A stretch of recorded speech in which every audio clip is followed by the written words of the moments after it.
Friends, colleagues and listeners, welcome again. And here we are at the AGS, the Airline Ground Services Digital Summit. And we've got another session here now. Got a great guest and an old friend of the show. And the person I'm talking about is Thomas Konietzko, who's the Executive Vice President, Sales and Marketing with CELEBI.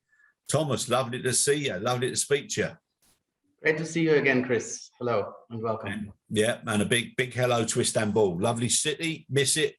And I'm looking forward to getting back there as soon as possible. Thomas, now, before we start with the particular subject matter, so, obviously COVID was a huge shock, but now we have to live with the continuing impact, and we've got to understand that. And there's certain lessons learned, which is what we need to speak about, and especially after this last 16 to 18 months. So there's challenges that we have to overcome, and there's been a huge amount of respect now for the supply chain, but we're starting to bottleneck again, and things are starting to show a few signs of creaking and concern, especially from the experience of the consumer. So we'll get into how we can overcome that and the challenges very shortly. Before we do, can I just ask you, just for the listeners, if you can just give a little overview of your responsibilities and certain lessons that you feel that we as an industry and you as a company and you as an individual have learned as a result of these tough last 16 to 18 months. My responsibility at CELEBI is the revenue management, the contract management, and the sales and marketing part. So basically, we have to adjust ourselves to the situation. And I think I mentioned it during the last session. How do we prepare ourselves for this? Now we have gone through the exercises of possibly applying COVID-free surcharges, of looking at handling rates for, going to something like volume-based surcharges. We also then had special handling requirements by the airlines, by the airports, which was surface disinfection, which was spraying in cabin, which was all cargo loading in passenger planes. So those were all the lessons learned that we have gone through. We have applied all of this to some extent. And as you said, we all were in this together. I paid careful attention that we didn't take advantage as a supplier, what we were asking from the airlines. So we had very open and very transparent communications with the airlines, mainly the procurement teams, to make them understand that what was discussed and negotiated pre-COVID may no longer be in effect temporarily until we get out of this situation. It has worked, I want to say, to the most part, to have a partnering approach and make the airlines understand that we are facing certain circumstances and that we need to pull together and work together to get through this. So this is a little bit how I can summarize, maybe. Okay, very good. Excellent.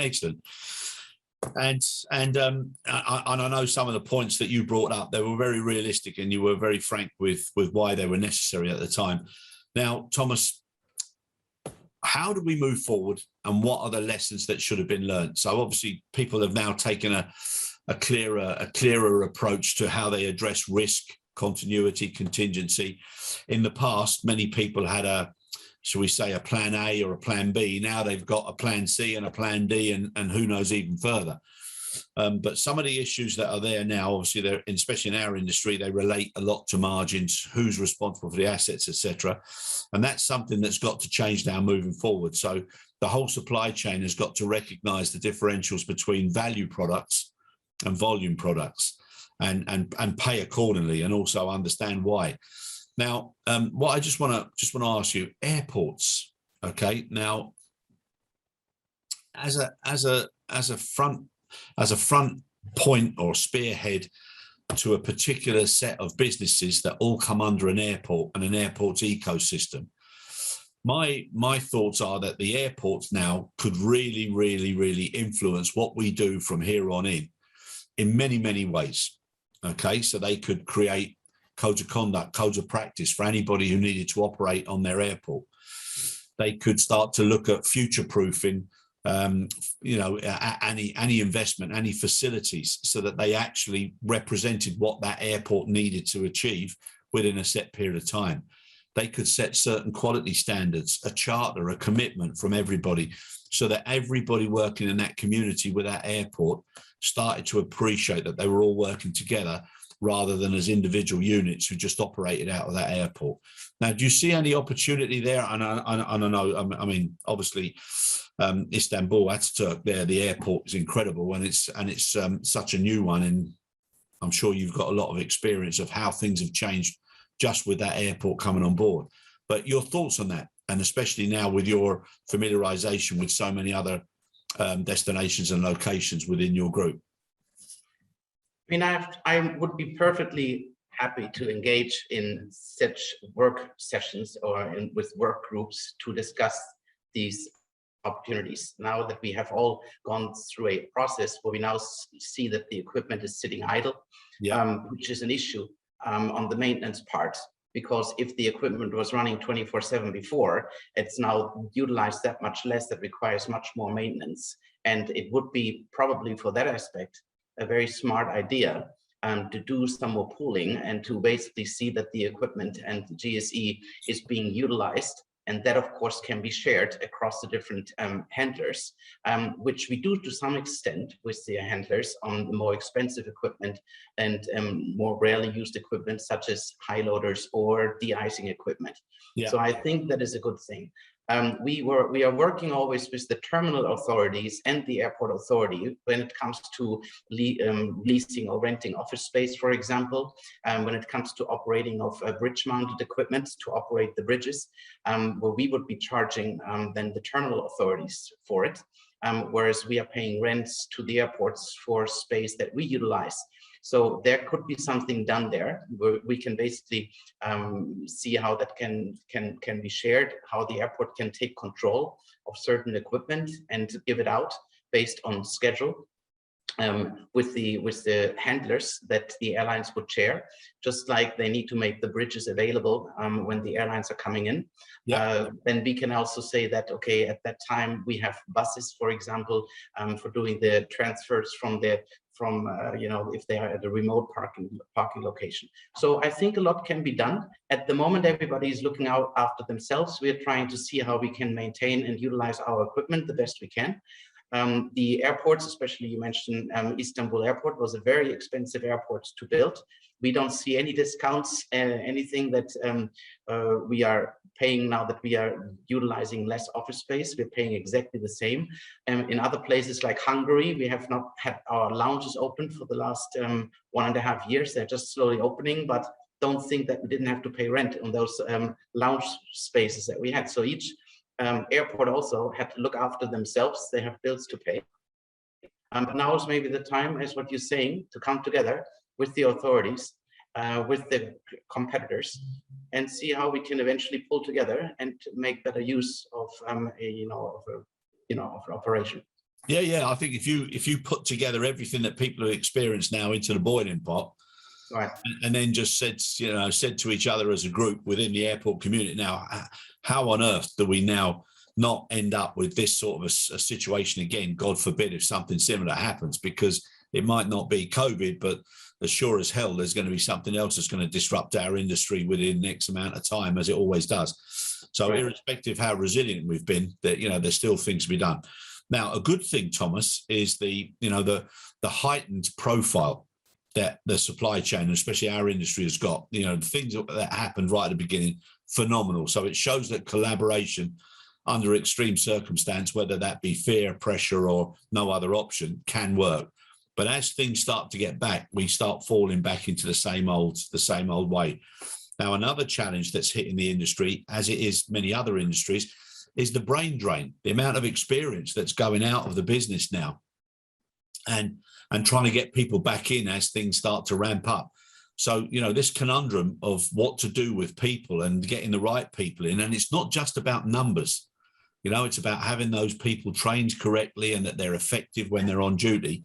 And, some of the things that have been spoken about now, and some of the monies that are being spoken about with regards to overtime rates, and people now willing or desperate to use their vacation so that they can then get the overtime because it's being paid so well at the moment. It's not just about inflationary responses, because as I said earlier, margins are such a fine thing.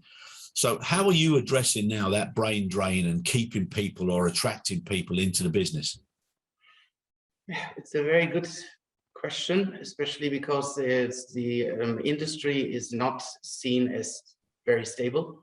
So especially the operational workforce, they are saying that maybe better on food supply chain and, and switching over out of the aviation industry, because they may not see that there is a good continuity plan for job safety and things like that. So on one side is what you mentioned. We need to make sure that we are setting the right salary levels so that the people are seeing that, at least they are, this has always been an issue. 60–70% of our handling rates are coming from the labor that is being utilized. And we are always in tough negotiations with the airlines of how much they're willing to pay for that. So this automatically then comes down to what we can pay our people. But besides the salary point, we want to be an attractive workplace. So what we have in CELEBI, we have now our own IATA certified training academy. A lot we can do there. We can do classroom trainings. We can do online learning. We even have virtual reality modules that we can do. We train our people to be multitasking. So if we are getting people on board, we make sure that we let them know that they can be, that they can work in different work environments, and that also comes from the promotion within. So we need to give them a career enhancements and knowing that there are places to go once you get started. So I think this training validation program that IATA is out there. So we're working closely together with IATA to make sure that we can attract the people and make sure that CELEBI is very closely aligned with the accreditation programs. Okay, very good. And do you, like when you said you got the facilities and it's your own ATC, do you offer the training to other parties at the airport or international partners who are willing to come and also experience the airport as well? We are at the moment doing this to our own people. So we have this online training program or classroom training for our people. I think it's an idea, and I think it's something that we should be doing when we are working with the airlines, especially the airlines, domestic airlines, for example, that are thinking about a self-handling model. We are trying to convince them that that is not a good idea, and then we have a mix of our people and their people. And I think to put them together in the same training program, that would probably make a lot of sense, because then we basically say that we do the handling model, but we don't have to do it by our standards, as long as we don't sacrifice on safety and quality standards, then we can adapt to their expectations. So in that case, to train airline staff and our staff together may be a good idea. But that's also a good way possibly of having a hybrid model as well, where if some carriers are desperate for that differential, then they could intermix their people with your own people so that it's more formal, it's more structured, rather than just having an overseer or a GSSA person, coming in and directing the business. Yeah, exactly. Yeah. Okay, that makes sense. And I think it should be, we shouldn't be afraid that, we are already working on a very transparent model. We are working in a low margin business. So basically there is not too much hidden that cannot be shared with the other parties. So I think it's fair. We still need to run somewhat of a profitable operation, but at the same time, there's, we know what manpower charges are, and we have the necessary investments on the GSE part, so that we have to build in when it comes to the pricing part. But I don't see any issues to do some of the trainings together and open our books for that. Yeah, no, 100%. Let me ask you something now, and this is a little bit of a loaded question. As far as the training is concerned, okay, during COVID, with some other colleagues, I did a review of some training that was being done, and we picked, each of us individually, we picked what we considered to be the best training session that we were able to see or experience. And then what we did was we did three milestones. We did 3 months, 6 months, 9 months. Okay, and what we did after 3 months, we looked at the content without looking at it, and we had a blank piece of paper to see what we could remember from it. Okay. And on average, it was just under 60% to over 70% that each of us had forgotten. Okay. So then, because we'd forgotten it, we then put certain points for the next milestone, which was after the 6 months. That milestone, we were asked then, what would you want to use that you had forgotten or that you hadn't used that you think would be of value? And that was around 20 to 30%. Then on the 9 months, it was what would you put into your business plan or your strategy for the next year that was absolutely critical to the business, and it was between 5 and 12%. So the question we then had for each other is, if you're sitting down in procurement or somebody who's got very tight cash constraints and are asked to pay for more training, you'd say, well, why would I do that when 60 to 70% was forgotten after 3 months, et cetera, et cetera. And then the other issue that we had was, why are we doing memory tests as validation of understanding? Because you're doing something based on what you've been exposed to for 1 day, 2 days, or a week in a classroom. Why aren't we seeing if it's got practical implementation and doing the exercises after 90 to 120 days, say, so that we're actually confirming practical use and retention of knowledge? So, especially now that you've got your own ATC, do you feel, or do you think there's a possibility now that we could totally change it and we could start having a blended concept whereby organizations weren't losing their people for so much of the time, but they were being required and requested to do certain things, whether it be checking things online or doing things offline, but practical, so that then when they did their retention of knowledge exercise, it was more valid? Well, I think when it comes to the training and when it comes to doing the session, there's definitely those things that are most critical in our overall in our certified trainings, which are related to safety standards and quality standards and those kind of things. This is most important for our handling operation working along with the airlines.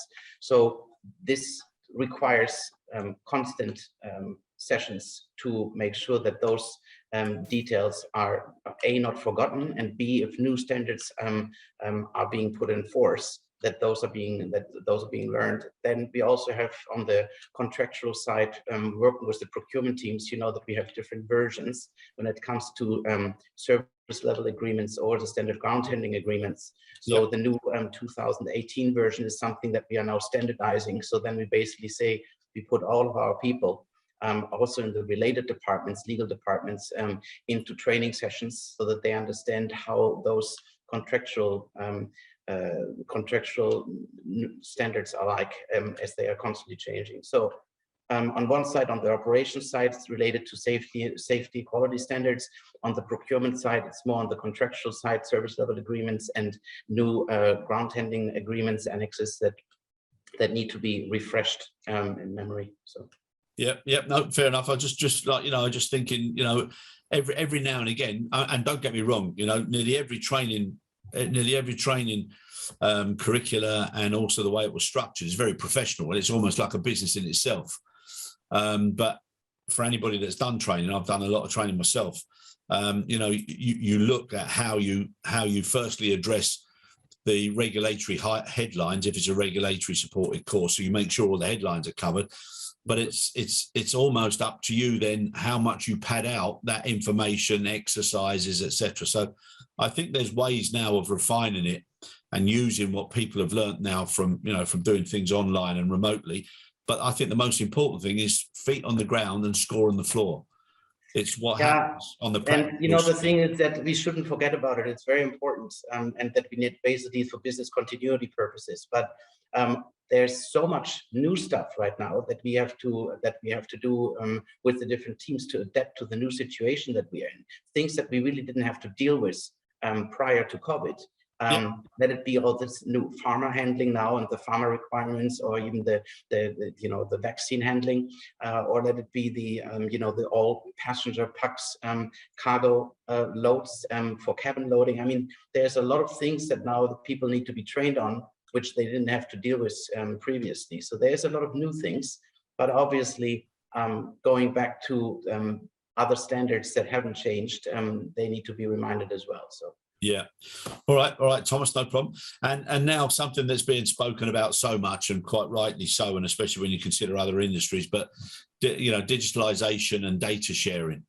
And I for one, I don't understand why people aren't more forward and forthcoming with sharing data, because the more data you have, the better you'll end up, with decision making based on some real credible data. And it's an obvious and natural way to do things. Yet people are still reluctant, whether it be because they fear of competitors or cybersecurity or whatever it is. But the more data we share, the better our decision making will be. Mm-hmm. Yeah, I mean, you mentioned the word of digitalization primarily, and that goes along with sustainability. So these are the two hot topics, I think, that I've seen spoken at the most recent World Cargo Symposium. I expect that it's going to be part of many sessions next week during the IGHC.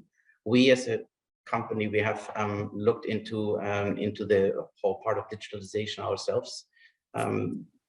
For data sharing to reduce the paper trail, it's very important, but also for the efficiency that's being expected by the different airlines. So we're doing this primarily now that the demand for e-commerce is coming, for e-cargo. We're doing a lot there for trying to be more efficient in reducing, waiting times and things like that. So. Yeah, no, exactly. And can I ask you, have you got should we say a very active group who are looking at how to cut out certain times so that we can do more with less, not necessarily cutting out people's jobs, but allowing it to become more effective and actually guiding them through certain processes because of the capability of certain data and certain systems that are in place? Yeah. That's exactly what we're doing, and as I said, on the cargo especially, there's a lot of things where we can say that we have introduced a new slot management system, for example, that is for the truck docks, to operate more efficiently. That works all together. On one time, it reduces waiting times. It basically allows on the other side to reduce fuel reduction and carbon emissions and things like that. So that's why oftentimes it works hand in hand. If we digitalize something and we basically are moving away from the lengthy process to make it a more efficient and leaner process, that you then also see that other things are not needed, and that may then fall into the whole sustainability issue. So those things are closely linked and related. Yeah. Okay. Good. And another thing now that there's an opportunity that we spoke earlier, and you mentioned quite rightly so that people are looking at what they were doing before and they're thinking this isn't as solid and sustainable, and there's always going to be problems. So I might as well now try something else, a different industry or a different part of the supply chain. Now, a lot of people, and it's something that's been said for a long time, if you're in a certain job, that's where you sort of stay. And then if it's a physical job, and as well as me, some of the areas that we all have to work in are very extreme, whether it be temperature, conditions, etc. So do you think there's an opportunity now for individuals themselves, if they actually want to, not forced to, but if they wanted to, step up and promote themselves so that they were more multitasking or new skill, reskill, upskill, whatever you want to term it, so that they became almost like a super cargo agent, so that or a super agent, shall we say, so that they could work, whether it be on the ramp, whether it be in the cargo, but if they were doing physical work, they could do shorter hours, and then they could do support work at the front end of that particular element of their work and at the back end, so they became more accustomed to how the actual process and the supply chain itself was working, so they would benefit from knowing that if you're accurate at the front end before they do what they were normally doing, it gives them a better chance. And if they do a good job, it gives the parties that are coming after them a better job. So they have a better all-round understanding, rather than the impression that all they are is a forklift driver or a warehouse worker or a whatever, so to give people back a sense of a sense of value and pride so that they really appreciate what they've done as part of this wonderful supply chain? I mean, this is exactly what we talked about earlier. That is a main focus of our training academy. We basically say, first of all, we need multitask staff, because as the staff may be moving, we may have to replace quickly. I just had such a situation where one person decided to leave, and I didn't have the luxury of now looking for 2 or 3 months for somebody. Fortunately, within a couple of days from just the other department, I was able to fill that position from within, made the other person happy because it moves to a completely new department. And this is what we do. On one side, it is to work with different programs that end up with certificates. So people can be holding a certificate and basically say, okay, I'm certified in certain aspects. On the other hand, it's exactly what you were saying. Let's try to make the people multitask in different positions to come from an operational job into a more office-setting job, for example, and then, of course, allows us to promote from within. And we believe that this is one way of attracting talent. Yeah. No, it's good if they can see that there are opportunities, then it brings back that employer of choice element, which is good. Now, we've also spoken there about sustainability, and sustainability now has got two sides of the coin. One is business sustainability, and obviously the other is our planet and the amount of attention it's getting, but also the 3 Ps, which I use as people, profit, and planet.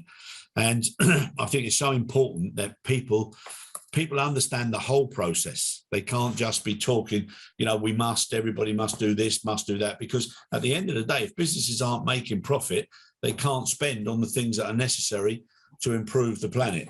Now, as far as airports are concerned, even if you wanted to go all electric, there's very few airports in the world that could accommodate that, because they don't have the surge, they don't have the power, they don't have, it's not all hooked up. So it's very difficult to be talking in one way and then not being able to do it in the other.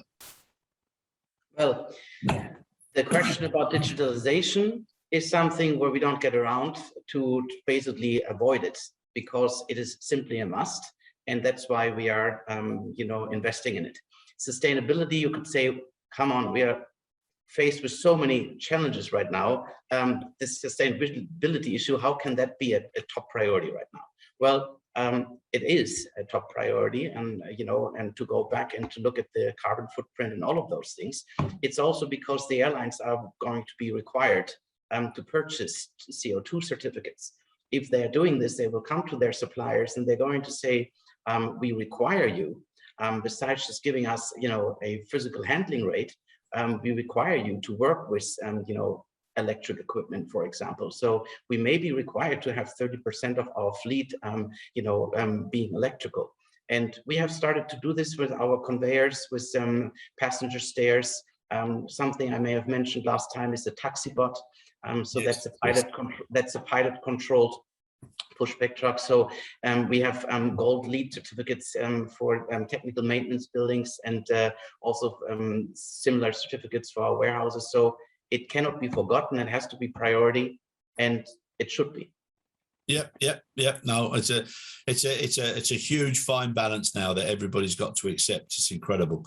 Now, Thomas, can I ask you something now? If you had the opportunity to influence the next, shall we say, 9 months, because I think if we are as an industry able to get through to next summer and things aren't going from bad to worse, or repeats of things that have happened, we've got a very, very good chance of sailing out to calmer seas. Now, if you had the chance to have a wish list of what you'd like to see in that 9 months, but also in your position, what you would then contribute to support that wish list, what would those points be? What do you think the most important things you'd like to see happen if you were able to wave that magic wand? In order for us to have a good control of how our people should be working at and around the airport, what is most important is the schedule that comes with the whole work. So we have seen that we don't get seasonal schedules from the airlines anymore. So we very often have ad hoc operations, which means that we need to bring in teams on an ad hoc basis. which is all fine. We need to have the people that's to be able to come in and manage those aircraft operations. What I would basically wish for is that the people, especially the procurement teams, then understand that the way we have been negotiating contracts, the way we have been negotiating handling rates is for the moment still not the same as it used to be. We have a huge gap with costs versus revenues. Yep. We have these operations which are no longer based on schedule, and we can rely on those. On top of that comes additional requirements which require additional staff as well. You know that all the countries have different entry requirements, so that requires us to study with a couple of additional people if the right COVID, and entry forms have been done, so that requires even additional staff.